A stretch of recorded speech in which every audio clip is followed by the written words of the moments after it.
Bagaimana amalan itu cirinya diterima oleh Allah? Satu, kita ambil contoh salat. Kedua, kemudian zakat. Ya, ketiga kemudian puasa, keempatnya haji dan umrah. Secara umum, satu, ciri amalan diterima itu yang pertama, jika manfaat-manfaat dari amal itu bisa nampak dalam kehidupan.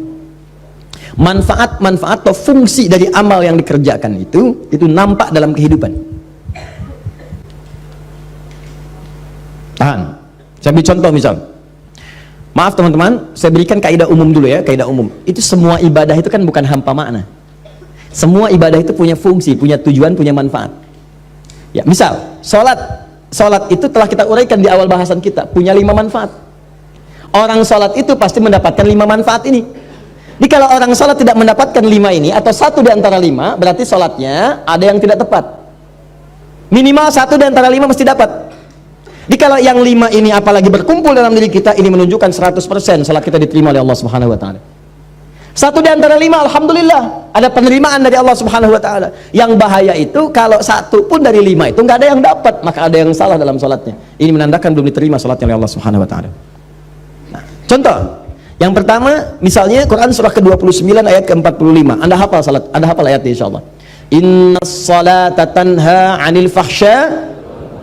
Sungguh salat yang benar itu, demikian cara menerjemahkannya. Sungguh salat yang benar itu saat ditunaikan, maka dampaknya akan mencegah pelakunya dari 2 sumber keburukan.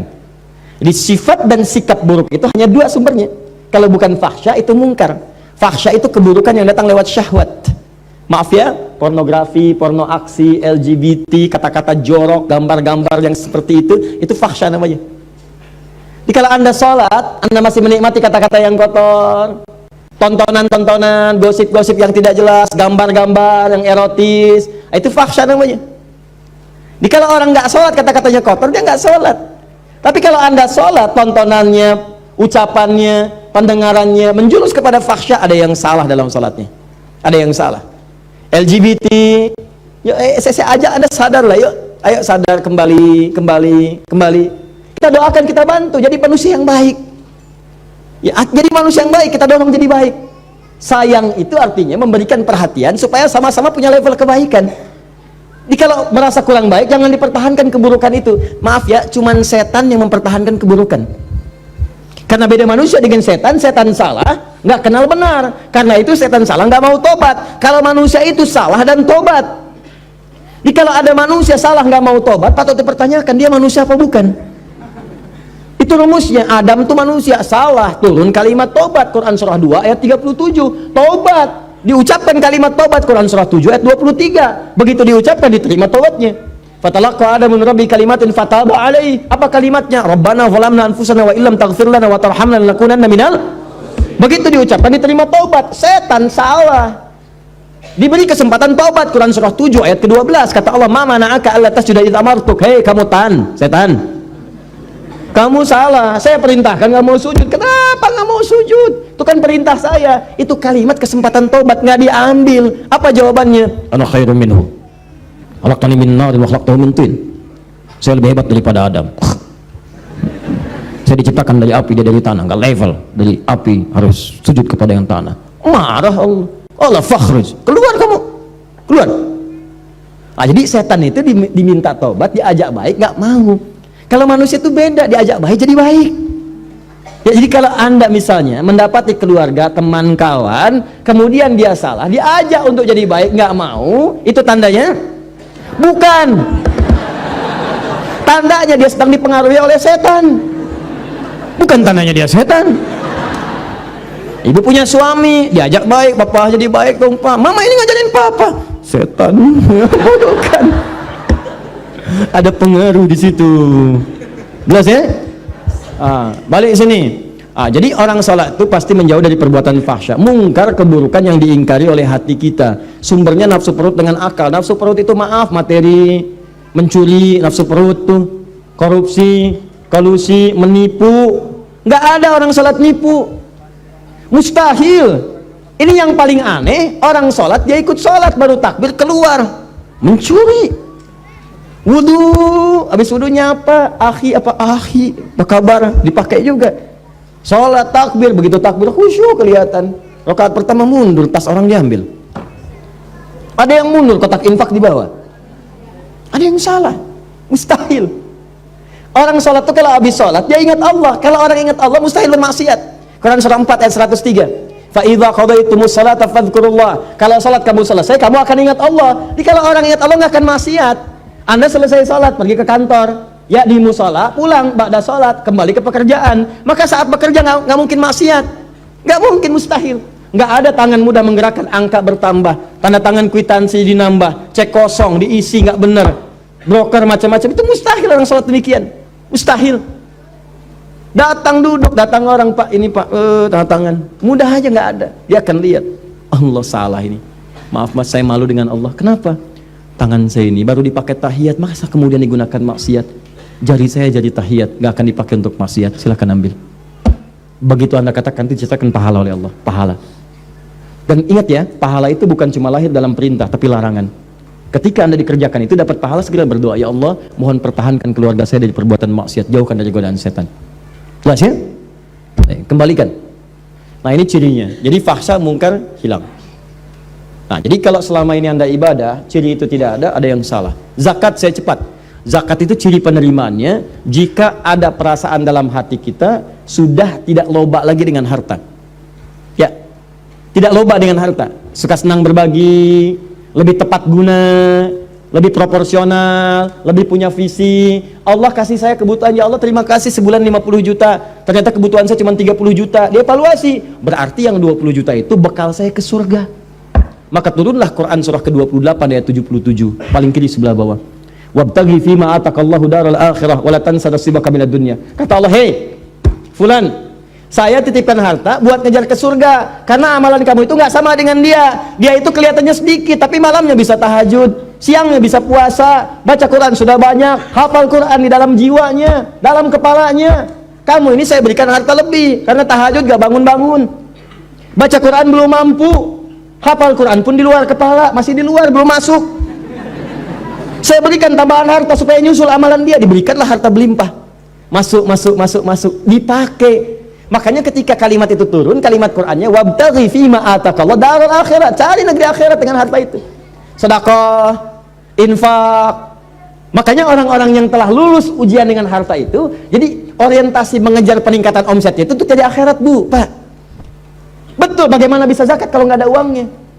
Bagaimana bisa bersedekah kalau nggak ada uangnya? Setiap kita punya peluang, teman-teman, kalau bisa ya punya visi. Saya juga berusaha sama, walaupun cuma 3.000 misalnya, berusaha jadi uang tambahan 3.000 supaya bisa infak. Bagi 3.000, bagi dalam sebulan, sehari 100, nggak apa-apa, sehari 100. Dan ikhlas tuh nggak usah pamer sama orang. Mau ngasih ke kotak infak cuma 100, nggak apa-apa, ikhlas, nggak usah pamer. Ya begitu dimasukin dalam Jumatan misalnya kan, bagaimana caranya supaya tidak terdengar oleh orang lain, ikhlas, lega, masuk. Nggak apa-apa, Allah nggak akan lihat kok nilainya. Berdasar keikhlasannya diberikan apa yang mungkin orang lain tidak dapatkan itu. Jelas ya? Teruskan kemudian, maaf, puasa cirinya peningkatan takwa, la'allakum tattaqun. Itu sudah saya jelaskan. Kemudian haji dan umrah cirinya, ini yang sudah haji, maaf sekali. Kalau sudah haji berarti insya Allah ahli surga. Ya, kalau syarat-syarat diterimanya ibadah itu nampak dalam diri kita. Apa syaratnya itu? Disebut dengan birrun namanya. Birrun itu sifat baik yang muncul setelah yang jeleknya hilang. Makanya Anda dalam haji dan umrah, terutama haji, kan itu menghilangkan sifat buruk. Coba Bu, Ibu kan kalau haji, apa amalan pertama yang dikerjakan dalam haji? Wukuf kan? Wukuf di Arafah. Kenapa disebut Arafah? Mengenal kekurangan-kekurangan diri untuk mengenal Allah. Makanya sebelum berangkat haji itu, nih yang mau haji nanti ya, kan kami tiap tahun buka nanti pendidikan untuk manasik, bebas terbuka untuk siapapun. Jadi diantara caranya begini, sebelum berangkat catat dulu kekurangan kita, tuliskan. Lihat di cermin, kurang apa? Tanya suami, tanya istri, tanya anak, tanya tetangga, saya kurang apa? Papa, mama ini merasa tidak sempurna. Memang, misalnya, Bapak tolong dong Pak, jangan bercanda, sampaikan kekurangannya, gitu kan? Ya sudah, ayo mama tulis nomor 1, tulis, gak apa-apa. Nomor 2, nomor 3, mama nomor 1 hapus aja, itu sudah nggak jadi. 2, nih kan, terus kan. 3, bisa tuliskan tuh 4, terus diurut sampai selesai. Bisa contoh kan? Ya, karena mama sudah berubah yang itu, nggak apa-apa, itu tinggalkan aja. Mama masuk ke yang selanjutnya. Tulis tuh 1 tuh sampai habis. Nah, begitu sudah selesai datangi anak. Udah gitu datangi tetangga, tanya. Begitu berangkat kemudian haji, datang ke Arafah, antum wukuf itu diam berkontemplasi, diam renungkan. Ya Allah, saya salah. Terjebak ya Allah, minta ampun. Datang ke Muzdalifah itu dikata izdalafa, sesuatu yang membuat terpeleset.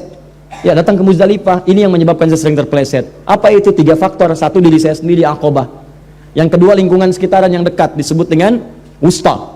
Yang ketiga, yang jauh, ula. Walal akhiratu khairul laka minal ula. Kadang-kadang maaf, perbuatan buruk itu bukan karena orang lain, karena diri sendiri nggak bisa nahan nafsu. Teman lewat, nggak negor kita marah, bukan karena dia nggak negornya, karena Anda tidak bisa menahan amarah Anda. Kalau Anda bisa tahan, enak, husnudzon. Oh, mungkin dia sedang buru-buru, atau mungkin sedang sakit gigi. Ya, besok dia lewat, kita sapa. Dia nggak nyapa, kita sapa. Jeng, apa kabar? Iya, maaf kemarin saya nggak nyapa, saya sedang buru-buru, aduh, mohon maaf ya. Nah, nggak apa-apa, tapi saya takut nanti disebut nggak sopan. Nggak apa-apa, biasa aja. Aduh, kau baik amat, si amat aja nggak baik, gitu misalnya. Nah, jadi enak gitu, ada hubungan yang nyaman, jalan, lihat lagi. Ya, ada faktornya itu dirinya bagus, cuma lingkaran sekitaran nggak bagus. Bapak bagus, istri kurang pengertian, repot. Papa kan bupati, Pak. Membayangkan, kebayang enggak? Enggak mah. Coba lihat, tuh camat aja Pak Si Hasan, mobilnya udah Alphard. Masa papa yang bupati masih Innova? Terus keluar kalimat itu, tiap hari itu keluar. Apalagi yang istri camat tadi sering posting di Alphard, gitu kan. Keluar, besok ya sudah terpaksa beli lagi gitu kan Alphard dengan merek yang baru.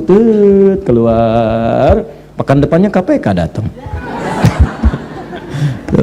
Lihat, kadang lingkungan sekitar ada Pak, bayangkan karir suami habis karena pengaruh pasangan, atau istri yang baik punya suami yang kurang bagus. Kan ada orang yang sudah berhasil, ya, from $1 to $1 billion company, modal $1 dia menghasilkan jutaan dolar untung, cuman karirnya hancur gara-gara pasangan hidup. Sama istri bagus, berhijab bagus, indah, punya pasangan kurang baik. Mama, papa ada family gathering, nanti kita akan bersama mereka. Tolong mama copot dulu ya jilbabnya, nggak ada yang berjilbab mah nggak enak sama yang lain. Tuh apa?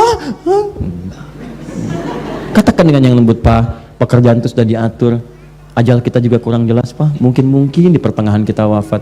Ini kerudung sudah dipakai 30 tahun, amanat mama almarhumah. Aku takut kalau ini dilepas kemudian wafat, bagaimana pertanggungjawabannya? Gak apa-apa, lebih baik kita kehilangan pekerjaan daripada kehilangan surga dan berpisah di akhirat nanti. Wah, catat. Itu indah. Daripada lu bapak-bapak marah, apa? Jelas ya? Atau ulah, maaf, istri baik, suami baik, diri baik, cuman orang-orang jauh yang baru dikenal memberikan pengaruh yang tidak baik. Pindah tugas, begitu pindah tugas ketemu orang-orang gak baik, baru datang sudah dibawa ke arah pencolongan, pencurian, pemalingan dan sebagainya. Itu yang membuat tidak baik. Nyampe ke sana lempar, begitu nyampe Aqabah, Bismillahirrahmanirrahim, lontar. Wusta, lontar. Ula, lontar. Begitu dilontar, hilang. Pulang ke tanah air jadi baik. Ya, mabrur, baik. Yang merubah yang jelek disebut dengan birun, jeleknya hilang, baiknya muncul. Maaf, marah hilang, sabar muncul. Sombong hilang, tawadhu muncul. Muncul yang baik, hilang yang jeleknya, birun. Melekat dalam diri. Kalau melekat pada diri seseorang disebut mabrur namanya. Mabrur. Maka muncul istilah haji mabrur. Haji mabrur itu bukan haji yang diterima, tapi haji yang bisa merubah perilaku orang itu dari buruk menjadi baik. Makanya orang Arab menyebut haji sifatnya dari kalimat Nabi, haji mabrur. Lekatkan mabrurnya, maksudnya begini, Pak Haji, bukan gelar, karena tidak ada ibadah yang melahirkan gelar. Apa ada kemudian Bapak Hasan sholat, kemudian misalnya infak, misalnya haji, lalu dapat gelar SHI, sholat, haji, infak? Kan nggak ada. Saya belum pernah dengar ada orang sholat sebelum Bapak sholat, Ustadz sholat, ada hidayat, nggak ada. Silakan cek, nggak ada, biasa saja. Haji pun bukan gelar, haji itu pengingat dari kalimat hajjul mabrur laisa lahul jazaa illal jannah. Haji yang bisa merubah seseorang jadi baik, nggak ada pahala padanya kecuali surga. Maka ketika dia selesai haji, orang Arab mengatakan pada orang yang kadang-kadang kurang komitmen, baru datang ke imigrasi sudah marah-marah, mana koper saya nih, gini dasar Arab, dasar ontak, dasar begini, keluar kalimat yang gak bagus. Kata orang Arab, yang kata orang Arab, Pak Haji, maksudnya Bapak sudah haji. Jangan keluar lagi kalimat itu, jangan gadaikan surga dengan maksiat yang kemudian tidak seharusnya muncul. Jadi kalau dipanggil Pak Haji, jangan bangga dulu. Saya tuh kalau dipanggil tuh takut saya. Ustadz, Haji, Adi, astagfirullah. Haji saya diterima nggak ya Allah? Diterima nggak? Ini kadang-kadang bangga. Nama Doni, habis Haji, lewat. Pak Doni, lurus saja. Pak Haji Doni,